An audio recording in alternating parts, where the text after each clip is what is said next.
This question, sir, in my humble opinion, should be viewed from a different angle from which it was looked at and discussed here yesterday. It is true that it is correct in principle that the railways, whose entire capital at charge is drawn from the general revenues, should be able to make a good contribution to the general revenues, but in applying this principle, care must be exercised. If we are looking at railway systems in advanced countries like the United Kingdom or the United States of America or any such country, this principle no doubt could be applied on all fours. But in a country like India, whether it could be applied is a question that should be considered. It was argued that the railways have a long history, and because they have long been an established concern, they should now be able to contribute to the general revenues. Although it is true that the railways are a long established concern, still the circumstances under which the railways were run are not being examined here.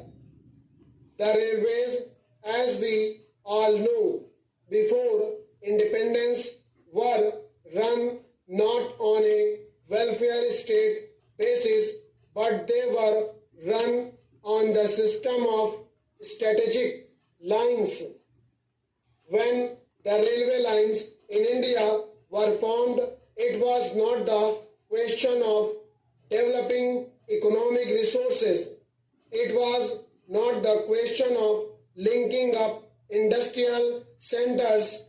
It was not the question of linking up the railway system with pilgrim centers or centers of density that prompted the authorities, the private companies, to start the railways in India.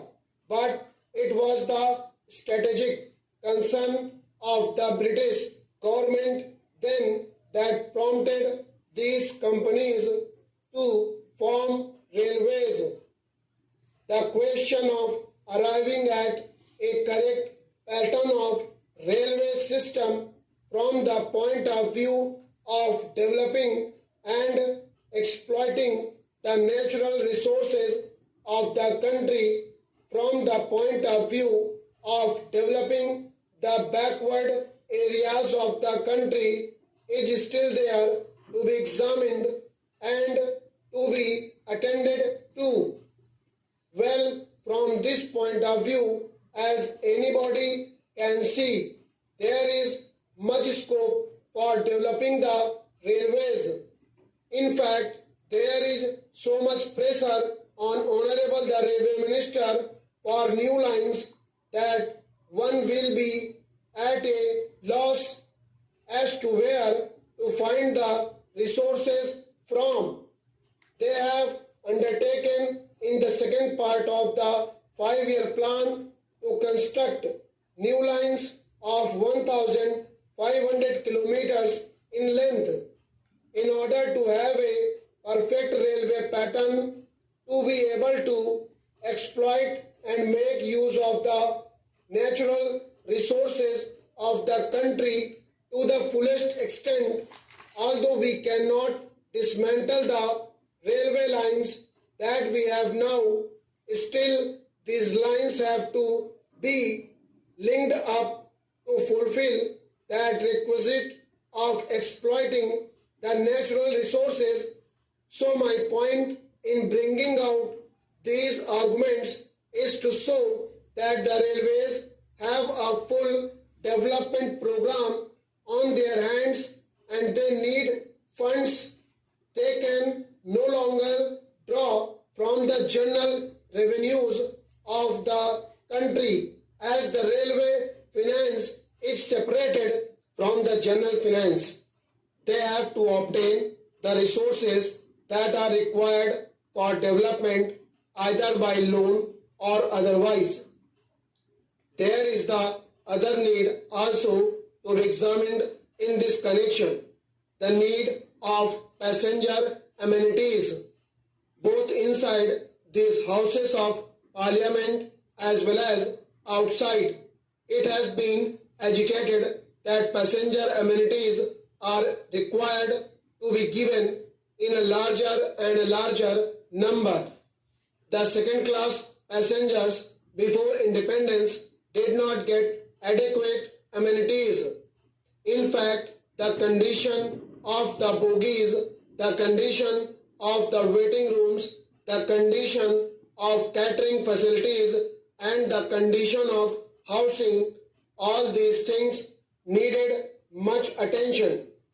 Although the railways have now taken up the amenities program, and according to the recommendation of the convention committee, we are now earmarking rupees 3 crores per annum for this purpose.